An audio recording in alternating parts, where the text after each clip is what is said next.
I am going to present some aspects about adherence of the guidelines, some papers, and some experience of my hospital. Thank you. Well, since 1989, we know that the first one that tried to make these things going in line was Roger C. Bone, and he described the infection systemic response. And then in a consensus in 1992, it was the very first consensus with this committee. And since then, we are familiarized with these terms: infection, sepsis, and SIRS, and septic shock. And since then, and the apply of direct line and goals, we decrease the mortality of this problem.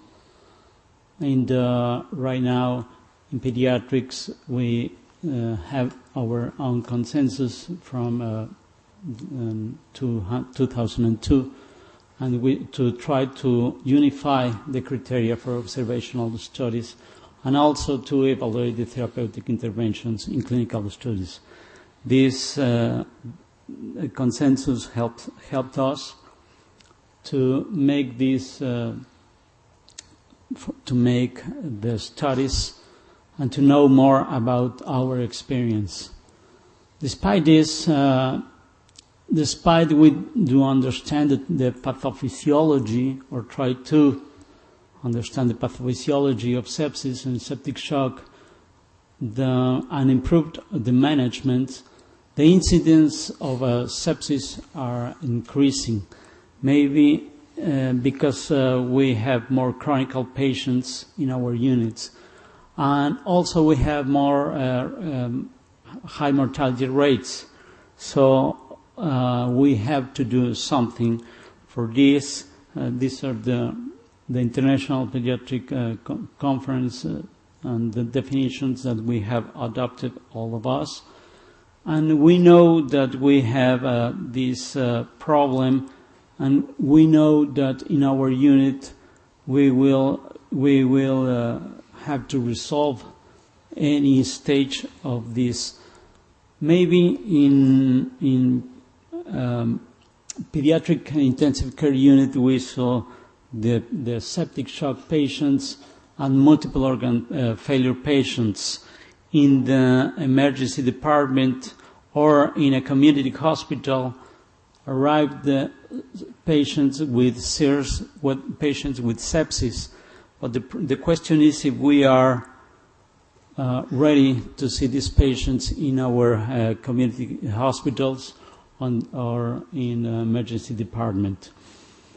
The mortality rate has decreased since years when goals have been applied. If we see this tendency, we can see that in 2000 the incidence and the mortality has down.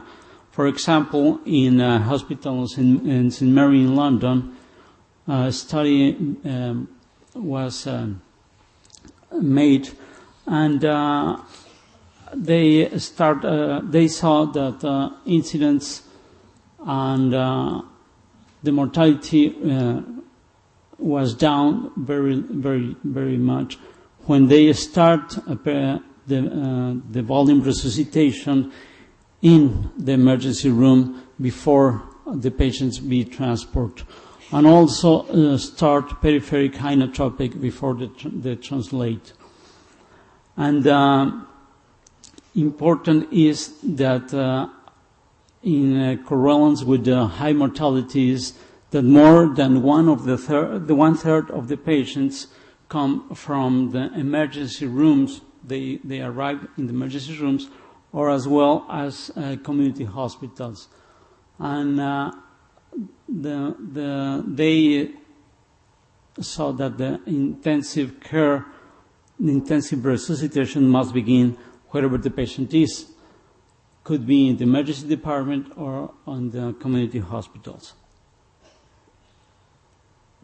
The other one that is very important is the early guided treatment, which was described by Rivers, and everybody knows, and it established the goals to guide the treatment before entrance to the ICU. They guided the treatment with the SVO2, and they followed this route. As we know, on the right part, we see the difference of SVO2, and they decreased the mortality of the patients, as we see, and get better blood pressure for the patient that started early, and down the mortality in 16%. And since we have this guide in 2002, where more than 30 clinical investigators get together and told us how to do better guided in patients with depressed cardiac function and also vasodilatation. We have tried to apply this guide to our units. Of course, we know that these guidelines are expressed and have the basis to have a very good recognition of the septic shock, with some maneuvers having a fever, tachycardia, vasodilatation. We have to recognize the low urinary flow as a direct as a function of the cardiac output, and a decreased perfusion maybe in a mental status. And it is divided as a cold shock or warm shock. The goals for these guidelines express to have a very good pressure, supranormal parameters have show us that they work the outcome, and have intra-abdominal pressure with abdominal perfusion pressure. These are the old parameters that we have seen, and we have to search for a patient that is in the emergency room or wherever it is. And these, we have to see this in a scale and go to the most simple to the most sophisticated parameters. And this is the goals: to have a very good temperature or the same temperature, peripheric and central, to keep the capillary refill more than 2 seconds, to have very good pulse, peripheric and central pulse, to reach a mental status, and if we have the put on central venous line, to have to reach a central venous pressure of 8 to 10 or 12, and to see mixed venous saturation above 17. Also, we have metabolic goals, like to keep the patient's with normal glycemia and normal calcemia, and also the guidelines make us emphasis in the suprarenal insufficiency, and to keep an hemoglobin as well.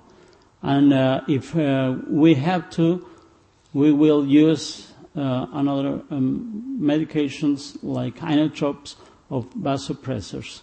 These guides you know as well, you know very well, and I want to emphasize that if one of our instruments that we have to see is that we can divide or classify as cold shock and warm shock. With this classification, this is a very good weapon to see our patients. And what about what is right about this? Well, there's a paper here. This is a study, the early reversal pediatric neonatal septic shock by community physicians in association with improved outcome. The authors of this paper wanted to see how early resuscitation and the objective was reversal of decreased pediatric neonatal septic shock in a community hospital. And they went to the transport team to review what happened with these patients. And these are the characteristics of the patients, the whole patients, and the difference, there's no difference between survivors and non-survivors, just in PRISM score. They follow the guidelines, and this was 9 years of a study with more than 6,000 patients, but they just took 186 sepsis patients. The comorbidity of the patients were 40%, with 40% of the patients, and the mortality rate was 29%. This is the difference between the PRISM rate in non-survivors and survivors. And the important thing is that we will see a very nice survive, as is shown in the second plate, in the plate below, and the cartoon, that it is when resuscitation consists to the guidelines, they have more than 93% of the survival. When they do not consist to the survival, they will have 63% of the mortality rate of survival. Excuse me. And this is the difference between the resuscitation. As you can see, maybe in the part of fluid resuscitation, we will have more milliliters per kilogram in this part, or maybe appropriate fluid therapy. So with this, we can say that persistence of shock for more than an hour will increase twofold the odds of morbidity. And if we have 1 hour of delayed resuscitation with guidelines, increase the 50% of odds of mortality. This is the experience of in our hospital, that it is not too good. But I must show you the objective was to determine the tendency of septic shock in patients in our hospital in emergency room, and the consistency or the adherence with the guidelines. The clinical characteristics about the warm septic shock or cold septic shock, because we see this as an instrument to treat our patients. This is a case report in the emergency room and PICU of the hospital. We could fall 250 on 14 cases. And this is the distribution of the sex and the age. The media was 74 months, and the disease distribution, as we can see, we have more than 50% of our patients are immunocompromised because of leukemia or lymphoma or rheumatology diseases. The most important disease or infection was pneumonia, and then abdominal infections. The time they spent in the other rooms, maybe in emergency rooms or a hospital, was 15 hours, which is a very long time. This is maybe because we have our unit is all the time is full, so they have to wait out of the PICU until there's a place there. And the other thing is that the late recognize of the problem. The time in the PICU was more than 200 hours, and the 27 days of hospitalization. Here I show you in the adherence of if you compare with the guidelines. We had in the very first hour a volume of 42 milliliters per kilogram in the whole patients as a media. And the time with the pharmacological support was 153 hours. In mechanical ventilation is over there also. This is the very important thing, and maybe this is why we will see we don't have a very good experience. As I told you before, with the patients, with our patients, half of them are immunocompromised, and we culture very low. We have very low culture results, but mostly they are bacteria and then fungus in these patients. They are the vital constant. As we can see, we have very low pressure as systolic and diastolic pressures, and the temperature was normal in half of the patients. We divided this, and in our unit we have more cold pattern of septic shock than warm shock. And the adherence of the guidelines is here. As you can see, is very low adherence, just 13% in the first hour.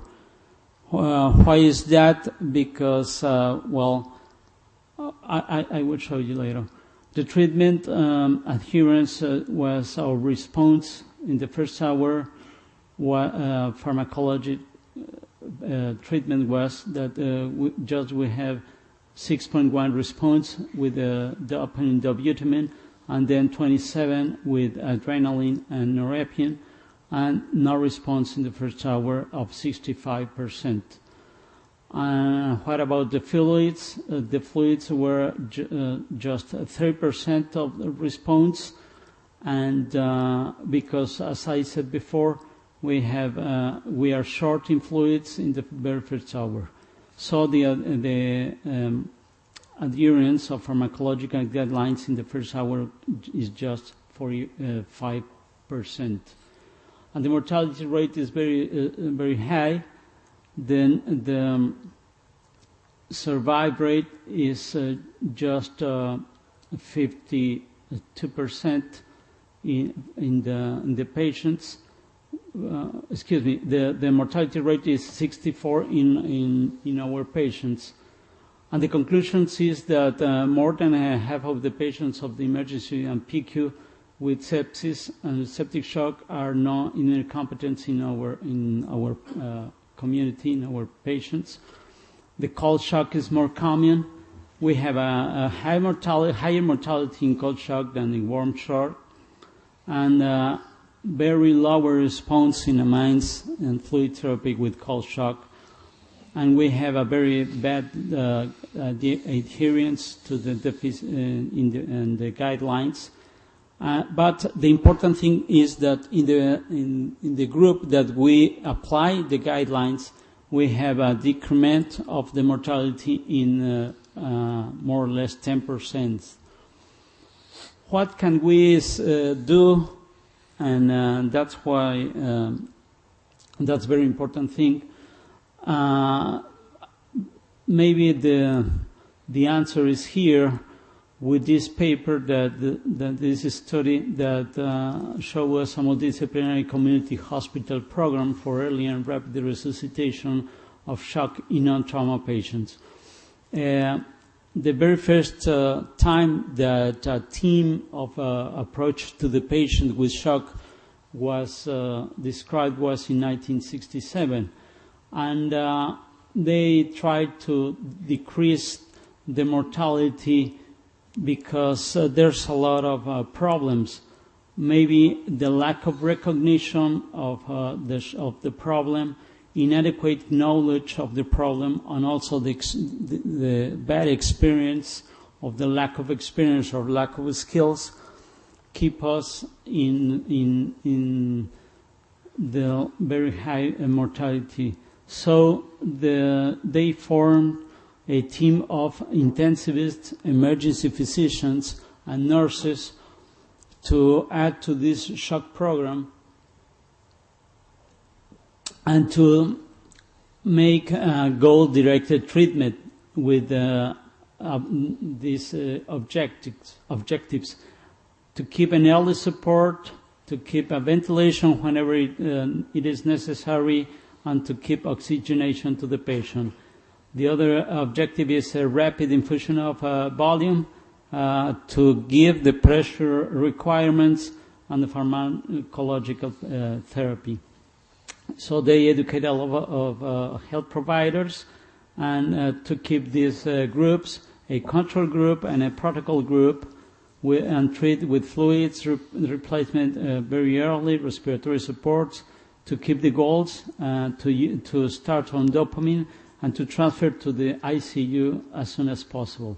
The shock team start a rapid goal-directed therapy, and 66 of the patients came from emergency department, 24 from general wards, and 10% from other places. The mortality rate decreased for the protocol if we compare to the control for more than almost 12%. What make the difference of that? The difference, they saw the difference in time to infusion, the intensivist arrival. So this group went to where the problem was, and they tried to receive the problem, and the use of the PA catheterization. And they saw no difference in time to central line replacement, to tracheal intubation, and to pressure therapy. Okay, so I analyzed this and I tried to analyze our results, and we have this very big problem. How can I resolve this? Well, first I have to step the multiple barriers. What these barriers could be: one, that I have to work in acceptance of the medical staff. There's maybe some competition with medical groups. Maybe there are too many things about how to treat the patient. Maybe this is very important.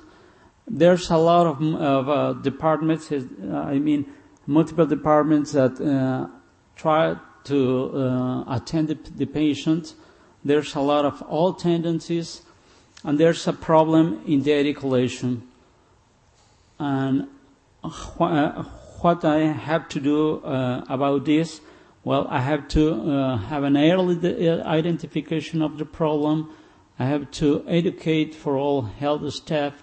I have to start this is very important, I have to start the intensive care attention of the patient wherever he is. If the patient is in the emergency room, I have to go to the emergency room. If the patient is in hospitalization, I have to go there.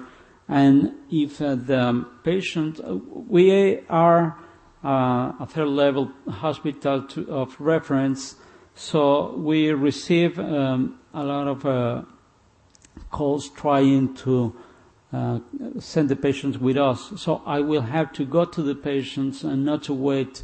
They come from here because it was going too late. And the other thing is consider comorbid medical conditions. As I show you, half of our patients are immunocompromised. So I have to adjust the guidelines and to the problem of each of these patients. Thank you very much.